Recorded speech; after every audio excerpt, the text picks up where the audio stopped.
그가 내게 간구하리니 내가 그에게 응답하리라. 그들이 환난 당할 때 내가 그와 함께하여 그를 건지고 영화롭게 하리라. 참 좋으신 아버지 하나님, 주일을 맞이하여서 고난 심령들이 나와서 주님 앞에 예배 드릴 때, 또 간절히 간구할 때 주님께서 응답하여 주시옵시고, 성령께서 우리의 마음을 기쁘게 하사 온전히 성산에 계신 하나님을 바라볼 수 있는 예배가 되게 하여 주시옵소서. 모든 것 주님께 영광 올리며 예수님 이름으로 기도하옵나이다. 아멘. 내가 매일 기쁘게 함께 찬송하시겠습니다.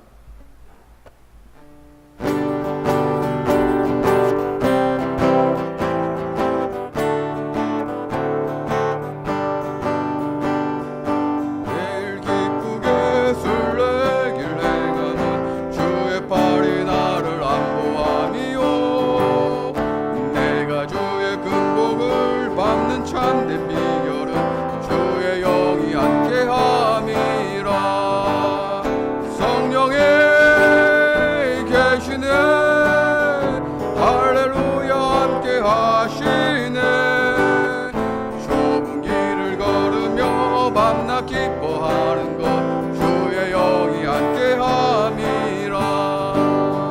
전에 죄에 빠져서 평안함이 없을 때 예수 십자가의 공로 힘입어 그 발 아래 엎드려 참된 평화 얻음을 주의 영이 함께함이라. 성령이 계시네 하시네. 좁은 길을 걸으며 밤낮 기뻐하는 것 주의 영이 함께함이라. 나와 동행하시고 모든 염려하시니 나는 숲의 새와 같이 기쁘다. 내가 기쁜 마음으로 주의 뜻을 행함은 주의 영이 함께함이라. 성령에 계시네. 할렐루야 함께 하시네. 좁은 길을 걸으며 밤낮 기뻐하는 것 주의 영이 함께 함이라. 세상 모든 욕망과 나의 모든 정욕은 십자가에 이미 못을 박았네.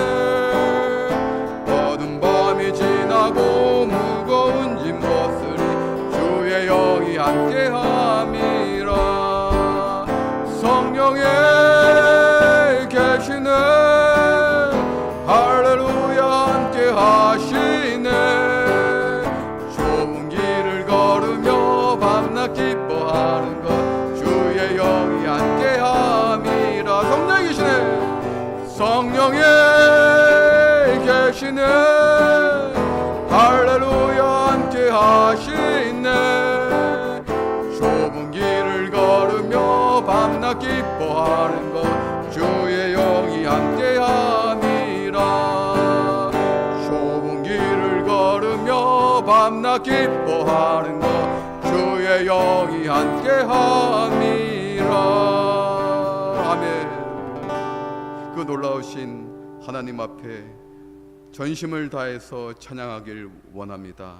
오늘 예배에 나올 때 우리가 정결한 마음으로서 온전히 주님만을 감사의 마음으로 찬송합니다. 찬양할 때 성령께서 함께하여 주시옵시고 우리 마음속에 온전한 기쁨으로 인하게 하여 주시옵소서. 찬송가 621장 찬양하라 함께 찬송하시겠습니다.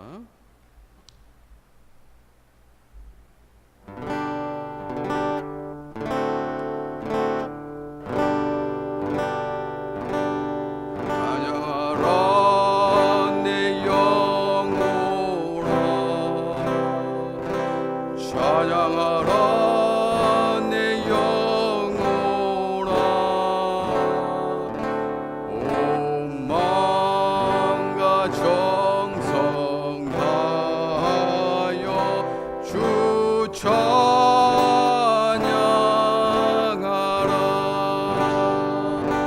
경배하라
다 일어나셔서 새 교독문 87번 함께 교독하시겠습니다.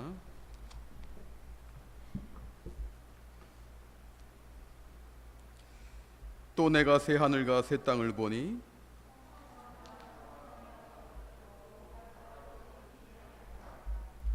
또 내가 보매 거룩한 성 예루살렘이 하나님께로부터 하늘에서 내려오니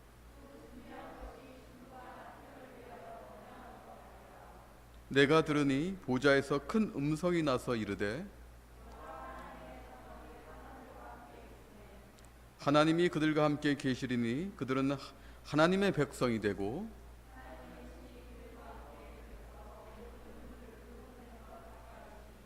다시는 사망이 없고 애통하는 것이나 곡하는 것이나 아픈 것이 다시 있지 아니하리니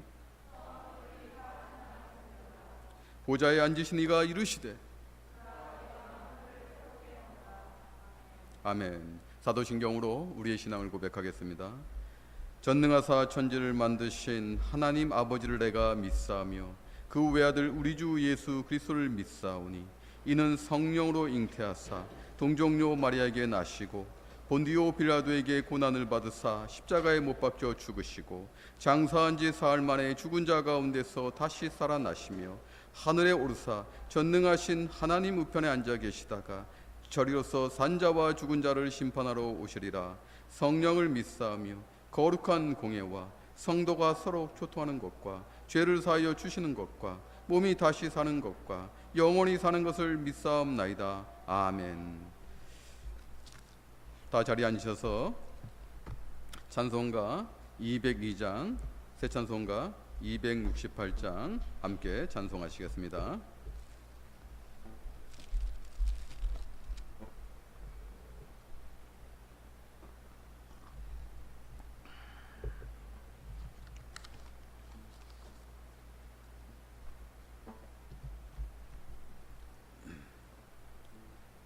찬송가 268장 죄에서 자유롭게 함은 찬송하시겠습니다.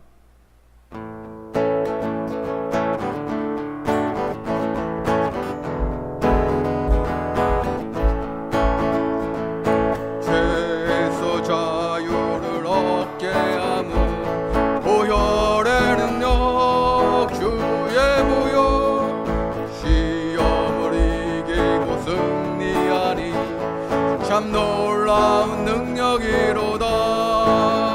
주의 보혈 능력이 또다. 주의 피 믿으오. 주의 보혈 그 어린 양의 매우 귀중한 피로다. 육체의 정욕을 이길 힘은 보혈의 능력 주의 보혈 정결한 마음을 얻게 하니 참 놀라운 능력이로다. 주의 보혈 능력이 또다. 주의 피 믿으오. 주의 보혈 그 어린 양의 매우 귀중한 피로다. 눈보다 더 희게 밝히는 것 보혈의 능력 주의 보혈 부정한 모든 것 밝히시니 참 놀라운 능력이로다. 주의 보혈 능력이 또다. 주의 피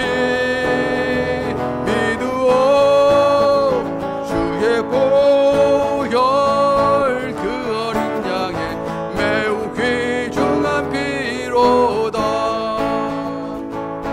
구주의 복음을 전할 제목 보혈의 능력 주의 보혈 날마다 나에게 찬송 주니 참 놀라운 능력이로다. 주의 보혈 능력이 또다. 주의 피 믿으오. 주의 보혈 그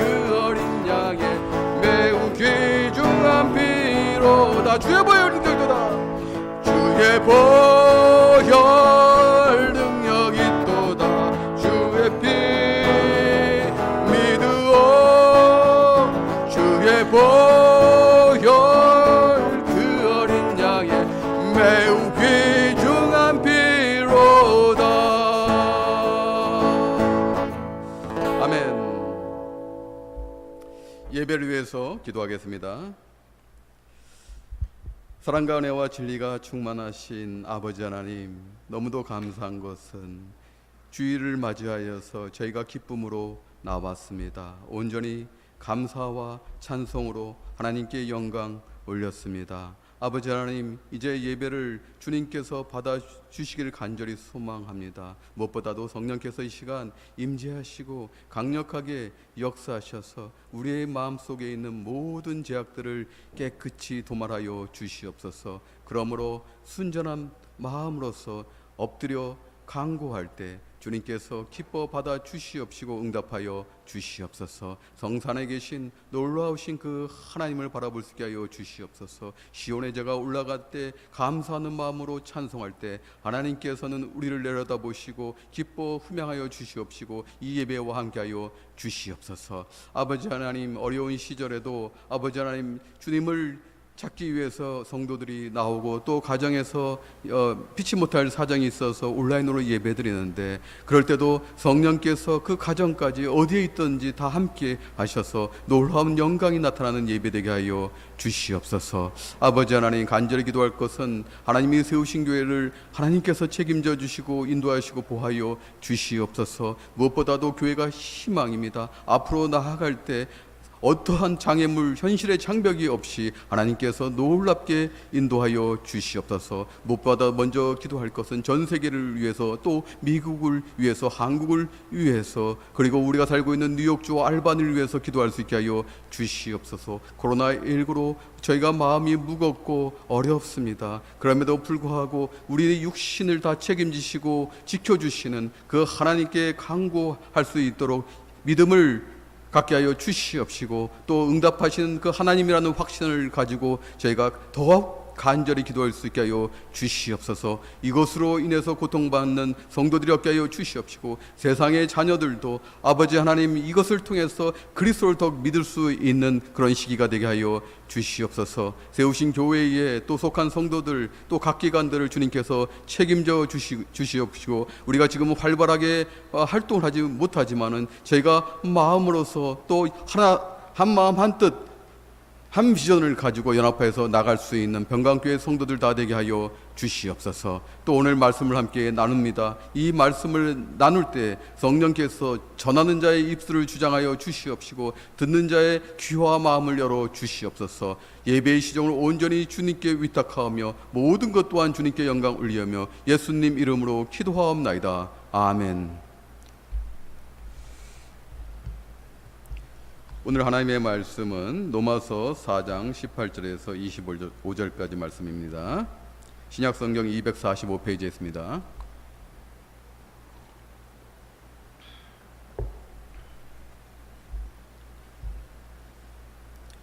로마서 4장 18절에서 25절까지 말씀, 신약성경 245페이지에 있습니다.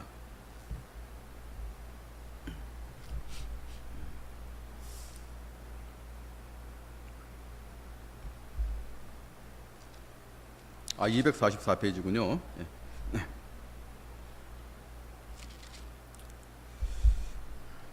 말씀을 다 찾으셨으면 한 목소리로 봉독하겠습니다.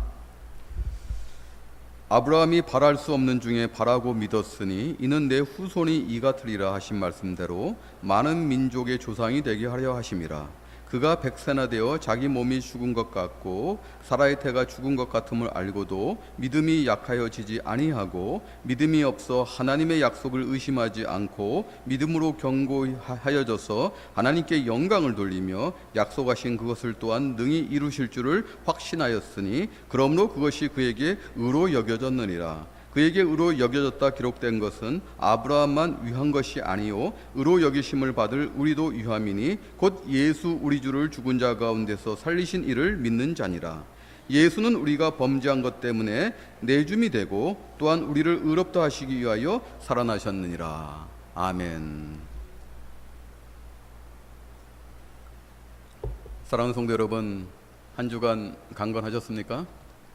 예, 오늘 보시니까 다 강건하신 것 같이 보입니다. 또 가정에서 온라인 예배 드리시는 우리 성도님들도 강건하시라 믿습니다. 오늘 본문 말씀을 보게 되면은 아브라함이 바랄 수 없는 중에 바라고 믿었으니 이는 내 후손 18절에 이렇게 시작합니다.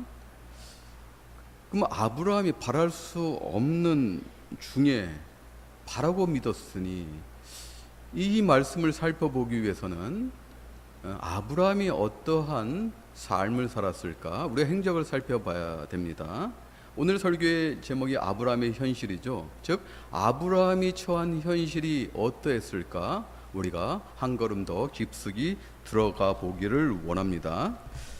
아브라함의 현실은 이 첫 번째로 보게 되면, 하나님께서 너의 고향과 친척과 아버지의 집을 떠나 내가 너에게 보여줄 땅으로 가라라고 창세기 12장 1절에 이렇게 말씀하십니다.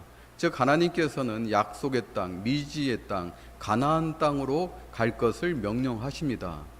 그런데 아브라함이 처한 현실은 그 고향, 그 아버지 집은 유프라테스강 상류에 있는 하란이에요. 가나안 땅보다 더 발달된 도시 문화가 정착된 그 땅인데, 그 고향 땅을 버리고 하나님께서 약속하신 가나안 땅으로 가라고 말씀하시는 것이에요. 그것도 75세의 말입니다. 그런데 아브라함은 이 어려운 처한 현실에 이민을 합니다. 어떻게 보면은 무모한 도전같이 보여집니다. 그렇지 않습니까? 우리 이상은 자매 한번 생각해 보세요. 잘 살고 있는데 하나님께서 전혀 모르는 미지의 땅으로 이민 가라 하면 갈 수 있겠습니까? 네, 할렐루야. 평강교회 복이 있을지어다. 이런 대단한 우리 막내지 않습니까? 아유, 할렐루야. 예, 아무런 우리 주일학교 학생들 빼고는 우리 막내잖아요, 그죠? 할렐루야. 부끄럽네요, 제가 믿음이 없어 보이는데. 아유, 축복이 있을지어다. 그래서 지금 아브라함은 하란 땅을 등지고 가나안 땅으로 이민을 가게 됩니다. 또 이민을 갔는데 두 번째로 아브라함에게 처한 현실은 가서 잘 되어야 하는데 그 땅에 기근이 됩니다. 그래서 아브라함이 어디로 내려갔습니까? 애굽 땅, 오늘날 이집트 땅으로 내려갔습니다. 먹고 살기 위해서 약속의 땅을 약간 등져버리고 애굽으로 내려간 것이에요. 그런데 거기서도 살기 위해서 지금 아내 사라를, 그땐 사례죠, 그 사라를 누이라 속였습니다. 그런데 하나님의 은혜로 바로 왕은 선처를 베푸게 됩니다. 살아났습니다. 또 세 번째로 보게 되면은 하란 땅을 나올 때 아내 사라와 조카 롯과 함께 나옵니다. 가족과 같이 나왔다는 것이에요. 그런데 서로 이제는 아브라함 일가와 조카 롯의 일가, 즉 이 재산이 번성하자. 그 당시 재산은 가축들 아니겠습니까? 이 가축들이 계속적으로 번성하면서 또 많아지자 이제는 그 가축들을 먹여야 될 목초지와 물이 필요하지 않습니까? 그래서 갈라지기로 합니다. 그래서 아브라함은 롯에게 기회를 주고 롯은 동쪽을 봅니다. 요단 동쪽을 보니까 소알까지 이르러 물이 많은 물 보고, 그리고 롯은 아브라함과 헤어집니다. 아브라함은 가족과 헤어지는 그런 아픈 현실을 또 맞이하게 됐다는 것이에요. 네 번째, 롯이 전쟁에 잡혀갔을 때 군사를 이끌고 가서 롯을 데리고 옵니다. 그 약속의 땅에서 고난 인생을 살았다는 것이에요. 전쟁을 하였다는 것입니다. 다섯 번째, 그리고 후사를 이을 자손이 없었다는 것입니다. 아브라함은 이렇게 제가 5가지를 열거했지 않습니까? 하나님의 말씀을 믿고, 그런데 아브라함이 이럴 때 현실적인 질문을 해요. 그 하나님의 말씀에 어떤 질문을 하게 되냐면은, 여호와 하나님이여 무엇을 내게 주시려 하나이까? 나는 자식이 없사오니 나의 상속자는 다메섹 사람 엘리에셀이니이다. 나에게는 상속자가 없고 나의 종 엘리에셀만 있습니다. 이렇게 현실적인 질문을 해요. 얼마나 후사를 이은 자손이 없다는 것에 아브라함이 심적으로 고통받고 있는 것을 우리는 알 수가 있습니다. 하나님께서 엘리에셀이 상속자가 아니라 내 몸에서 난 자가 내 상속자니라 라고 다시 말씀하십니다. 그러고 나서 하나님께서 아브라함을 밖으로 데리고 나가십니다. 그리고 말씀하시기를, 하늘을 보라, 그 하늘에 있는 무뼈를 보라, 무뼈를 셀 수가 있는지 보라, 내 자손이 이와 같으리라 라고 말씀하세요. 그때 아브라함이 창세기 15장 6절 말씀을 보니까 이를 믿습니다. 하나님께서 지금 후사도 없는, 후사를 이을 자손도 없는데 밖에 나가서 그 하늘을 보라, 저 무별같이 내 자손이 그러하리라, 창대하리라, 그 언약의 말씀을 아브라함이 믿습니다. 이 믿음을 하나님께서 의로 여기셨고, 오늘 사도 바울은 로마서 4장 18절에서 아브라함이 바랄 수 없는 중에 바라고 믿었으니 이는 내 후손이 이 같으리라 라고 리프하고 있는 것입니다.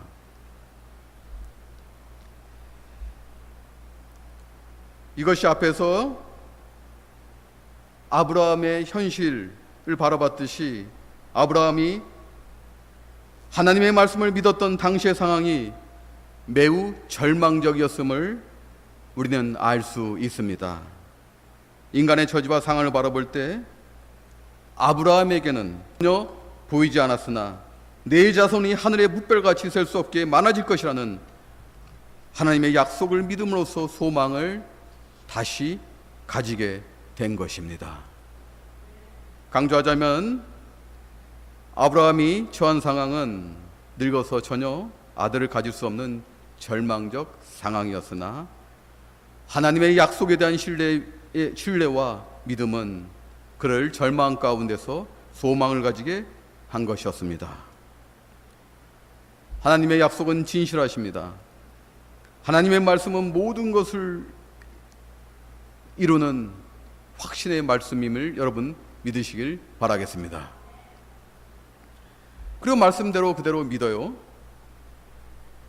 근데 아브라함은 여기서 또 하나 우리가 이 아브라함의 믿음을 바라봐야 되는 것은 그 말씀을 믿으면서 증표를 주시옵소서, 이 말씀을 믿겠사오니 축복을 내려 주시옵소서, 이렇게 요구하지 않았다는 것입니다. 하나님의 그 언약의 말씀 그 자체로 그대로 믿었다는 것이에요. 성도 여러분, 정말 위대한 신앙은 무언가를 하나님께 바치는 신앙이 아닙니다. 자신의 몸을 불사르게 내어주는 것도 아닙니다. 정말 위대한 신앙이 있다면 그것은 하나님의 말씀을 그대로 믿는 신앙입니다. 이것이 아브라함의 놀라운 믿음입니다. 그런데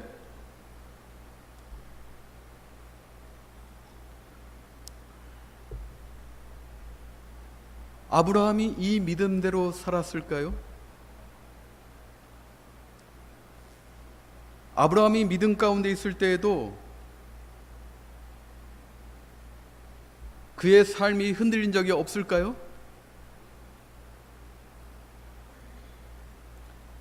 사랑하는 성도 여러분, 아브라함이 이 믿음을 가지고 그의 삶을 살아갈 때도 그는 흔들린 적이 많았습니다.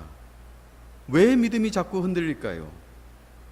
그것은 현실의 장벽 때문입니다. 계속해서 아브라함의 이야기로 좀 더 집중해 보겠습니다. 아브라함이 85세에도 자녀가 없자 아내 사라가 아브라함에게 자신의 종 하갈을 첩으로 삼을 것을 권합니다. 이집트 출신의 사라의 종 하갈을 통해서 후사를 이을 것을 권면합니다. 그래서 아브라함은 하갈에게서 이스마엘을 낳습니다. 그리고 14년이 흐른 후 그가 백세나 되어 자기 몸이 죽은 것 같고 사라의 태가 죽은 것 같음을 알고도 믿음이 약하여지지 아니하고 라고는 19절에서 사도 바울은 증거합니다. 아브라함이 직면하고 깊이 생각한 현실은 자기 자신과 아내 사라가 늙어 생식 능력이 전무하다는 사실이었습니다. 그런데 바울은 아브라함의 믿음이 연약해지지 않고 라고 이야기합니다. 정말 그럴까요? 증명해 볼까요?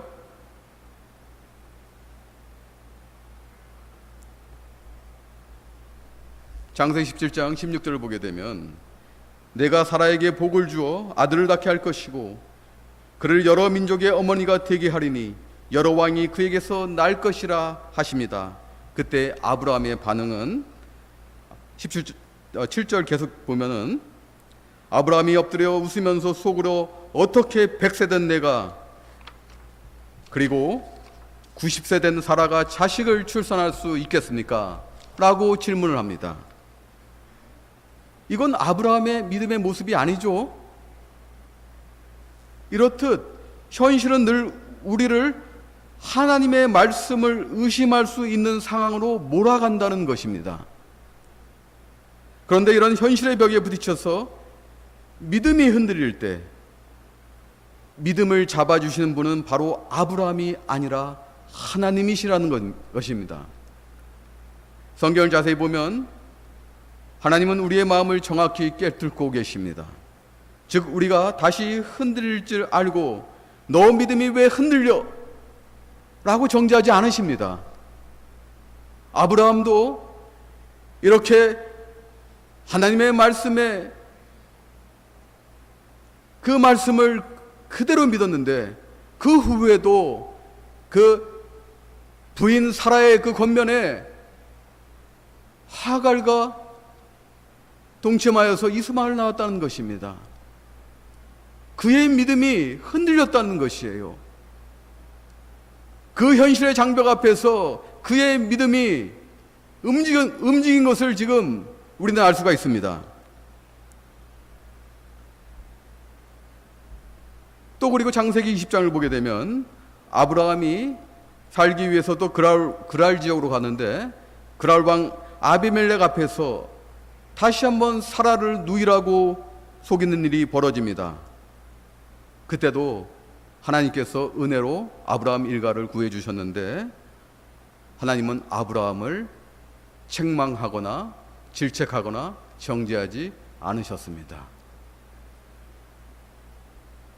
현실의 장벽 앞에서 아브라함이 끊임없이 그가 가졌던 믿음이 흔들릴 때도 하나님께서는 길이 참으시고 그 죄를 간과하시면서 아브라함을 약속의 자녀로 인도하시고 계십니다.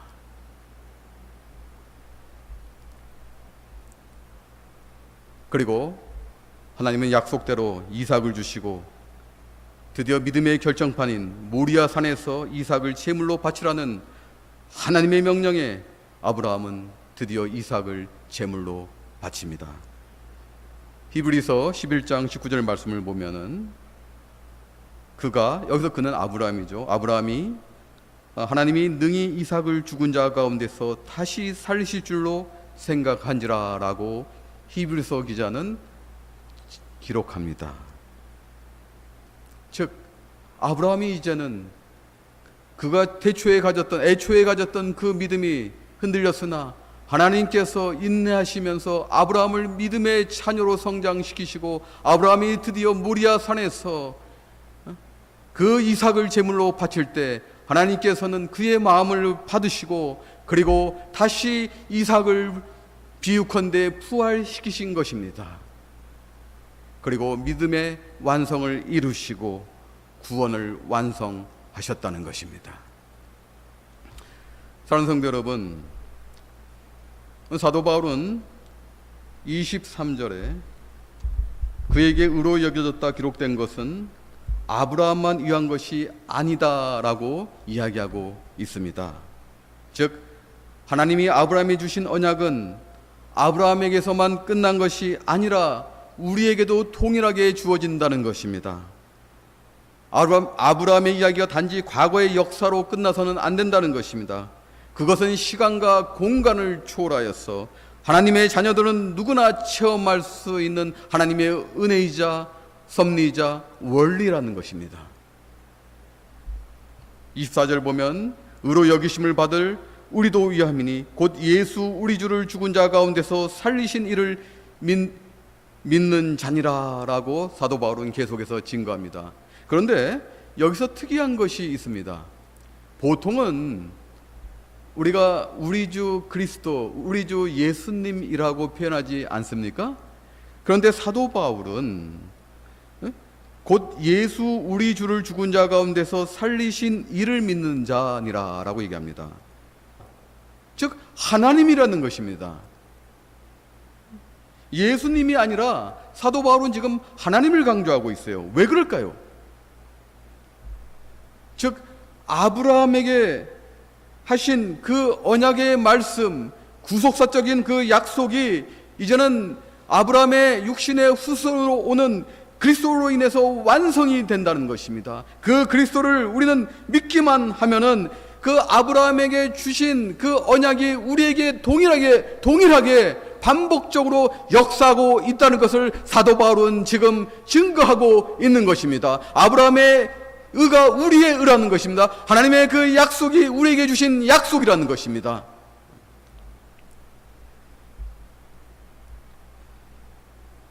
다시 정리하자면은 아브라함의 믿음과 우리의 믿음이 본질적으로 같음을 사도 바울은 강조하고 있습니다. 그 주 우리 주 예수께서 죄에 죽고 의에 살아나셨습니다. 죄에 의해서 우리가 죄 씻음을 받고 그 부활에 의해서 우리가 의인이 되었다는 것입니다. 우리가 구원의 자녀가 되었다는 것입니다. 그런데 요즘 현실을 보면 저는 한마디로 현실의 벽에 막혀 부활이 없는 세상이라고 정의하고 싶습니다. 요즘 시절에 과연 교회가 어떤 존재인가? 과연 우리가 교회를 돌보고 있나? 이런 생각이 들어요. 교회는 죄에 죽고 의에 부활하신 그 주님이 머리이신 곳입니다. 예수님의 심장이에요. 그런데 이 교회가 세상의 현실 앞에서 점점 밀려나고 있습니다. 그동안 미주사회와 서유럽 사회는 꾸준히 교회가 위기로 내몰리고 있었는데 코로나19 사태를 맞이해서 더 교회가 위기입니다.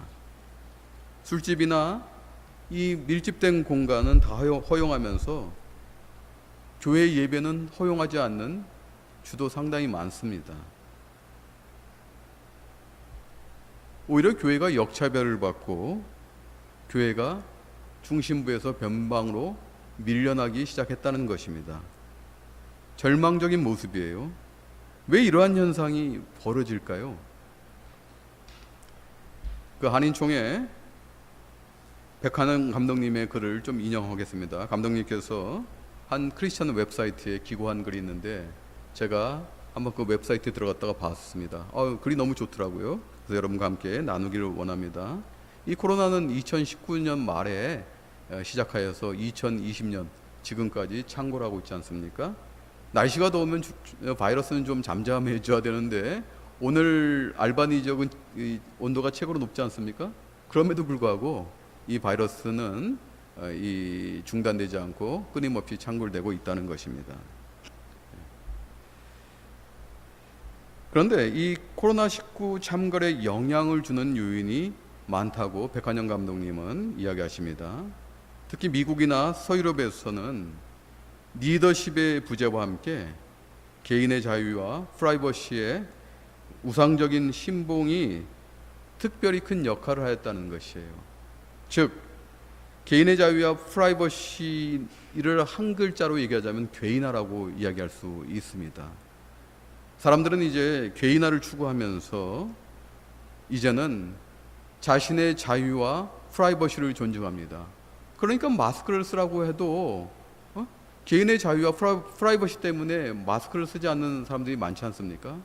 심지어 한때는 이 나라의 리더십인 대통령도 마스크를 언급 안 했습니다. 최근에 와서 마스크를 언급하기 시작하였다는 것입니다. 이렇듯 무분별한 괴인화는 전염병을 창궐하는데 엄청난 영향을 미쳤다는 것입니다. 선진국에도 불구하고 미국이 의료 선진국 아닙니까? 그럼에도 불구하고 이것을 막지 못하고 있는 현실입니다. 코로나가 그 뉴욕시에서 극성을 부릴 때 뉴욕주 주지사가 브리핑에서 뉴욕시에는 좁은 지역에 많은 인구가 살기 때문에 피해가 큰 것이 당연하고 자기들은 잘 대처를 하고 있다고 말했습니다. 그래서 감독님께서 또 친절하게 한번 자료를 조사하셨어요. 뉴욕주의 코로나 피해 자료를 조사해 보니까요, 한국의 311배입니다. 뉴욕주와 한국과 좀 비슷하죠? 한국의 311배예요. 이거 엄청난 차이입니다. 그래 놓고 잘했다는 것이에요. 고도로 괴인화된 사회가 전염병 대응에 치명적인 문제를 드러낸 것입니다. 엄연한 사실은 그 모두 단 한 사람도 예외 없이 초기의 대응을 잘못한 것을 인정하지 않습니다. 이미 확산된 후에 다 뒤처리에 매달리고 있다는 것입니다. 뒤늦게 개인의 자유와 프라이버시를 제한하는 조치들을 취하고 있습니다. 강권적인 명령으로 마스크를 쓰는 시행령을 발표하고 있다는 것입니다. 이것이 감독님의 기고한 글이에요. 저는 이것이 100% 맞다고 생각합니다. 즉, 이 괴인화는 자신의 자유와 이 프라이버시는 오늘날 우리 교회에도 영향을 주고 있습니다. 이제는 자신이 믿는 것, 자신이 자유하는 것, 자신이 인정하는 것이 하나님이라는 것이에요. 더 이상 그들에게는 예수님이 안 계신다는 것이에요.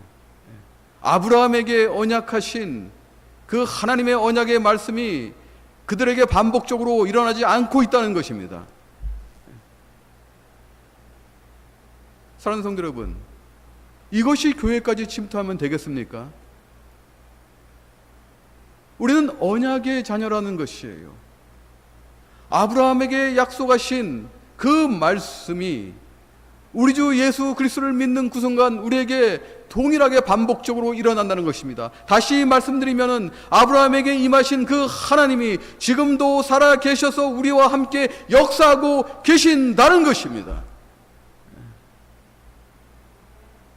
그러면 우리는 우리 주 예수 그리스도를 주라 시인하고 이 땅에서 우리가 처한 현실만을 바라보는 것이 아니라 그 언약의 말씀을 바라봐야 된다는 것입니다.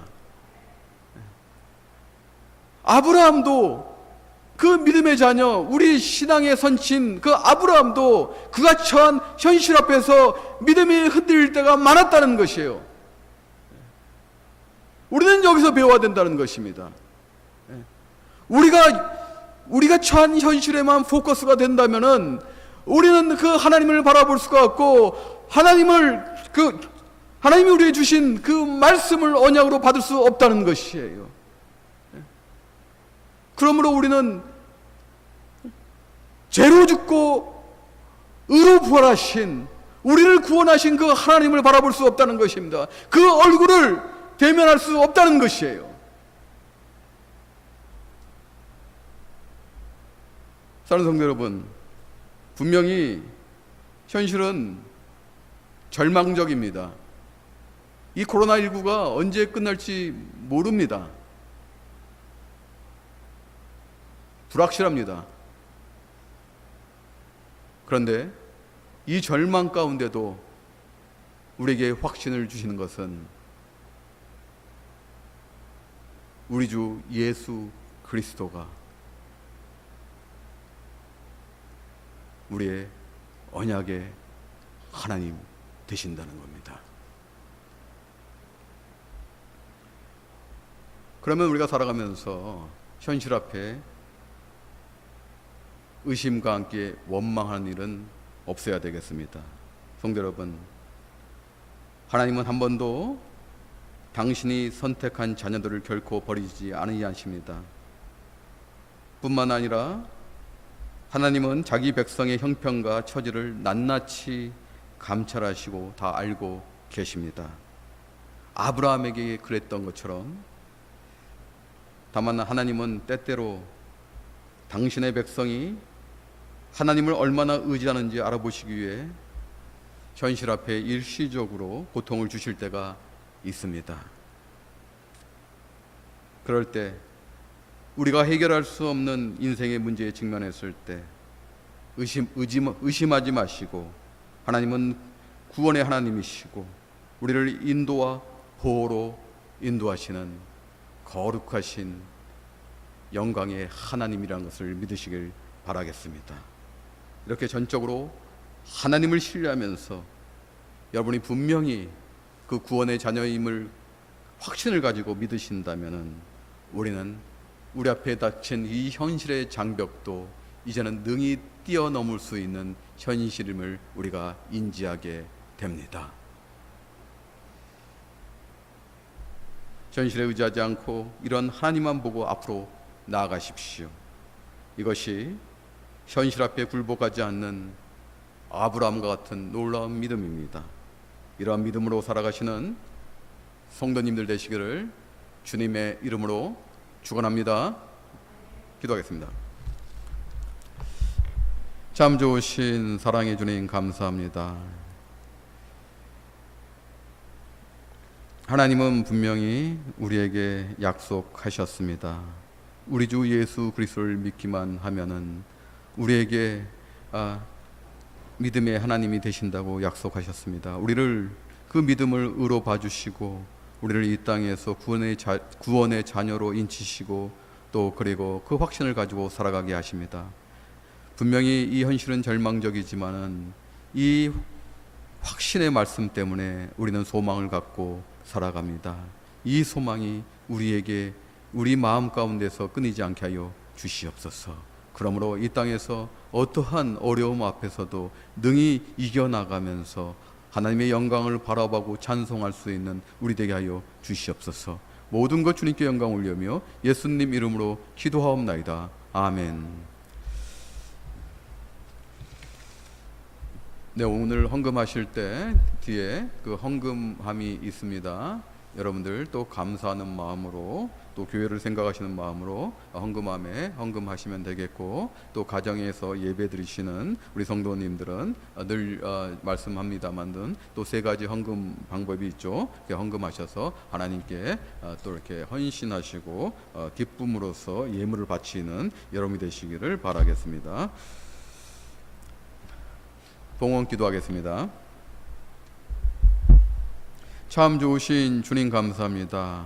오늘 예배에 나올 때 우리의 마음과 정성을 예물에 담아 하나님께 봉헌합니다. 아버지 하나님, 이 예물을 저희가 봉헌하는 것은 우리의 마음의 기쁨으로 봉헌하는 것입니다. 온전히 그 하나님께서 우리를 의롭다 칭하여 주시고 또 믿음의 자녀로서 인쳐주시고 인도하시고 보호하여 주시는 오로지 한 분이시라는 것을 우리가 믿음으로 믿고 헌금하는 것입니다. 아버지 하나님, 이러한 기쁨이 우리 삶 가운데 놀라게 퍼지게 하여 주시옵시고 이 어려운 시기에도 이러한 마음이 우리로부터 끊이지 않게 하여 주시옵소서. 이 예물을 봉헌한 알바니 평강교회 거룩한 성도들, 그들의 삶 가운데 다 찾아가셔서 또 감찰하시고 그들이 필요한 것들을 채워 주시옵소서. 그들이 간구할 때 하나님이 함께 하셔서 그들의 기도를 들으시고 응답하여 주시옵소서. 모든 것 주님께 영광 올리며 예수님 이름으로 기도하옵나이다.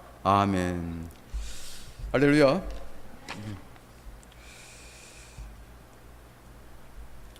오늘도 마찬가지로 여러분들 그 방역 수칙 다 지켜주실 부탁드리겠습니다. 여러분들 이제 예배를 마치고 돌아가실 때 앉은 자리를 좀 이렇게 닦아주시길 부탁드리겠습니다. 김성자 권사님께서 교회에 필요한 손 세정제를 증정하셨습니다. 감사합니다. 그리고 또 새벽 기도에는 계속해서 화요일부터 금요일까지 제가 시편 말씀으로 계속 단톡방에 올리도록 하겠습니다. 토요일 날 현장 새벽 기도회를 7시에 드립니다. 여러분 또 마음이 있으시면은, 강요하는 거 아닙니다. 여러분들이 마음이 있으시면은 새벽에 나와서 기도하시고, 또 아니시면은 또 집에서 이렇게 아침에 좀 일찍 일어나셔서 기도하시고 찬송하시고 말씀 보시면 되겠습니다. 특별한 강구 말씀 없으시면은 다 일어나셔서 송영 찬송 1절 하시겠습니다. 찬송가 469장, 새 찬송가 412장 1절 찬송하시겠습니다.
사랑의 물결이 영원토록 내 영혼을 덮으소서. 이제는 우리 주 예수 그리스도의 무한하신 은혜와 성부 하나님의 지극하신 사랑과 성령님의 감화 감동 교통으로 역사하심이 아브라함에게 임하신 그 하나님도 지금도 살아계시고 역사하셔서 예수 그리스도를 주라 시인하면 믿음의 자녀로 인치시고 이 땅에서 보호하시면서 영광의 길로 인도하시는 오직 한 분임을 믿고, 그리고 그 주님을 위해서 나아가기로 결단하는 알바니 평강교회 거룩한 성도들 머리 위에 지금으로부터 영원히 함께할지어다.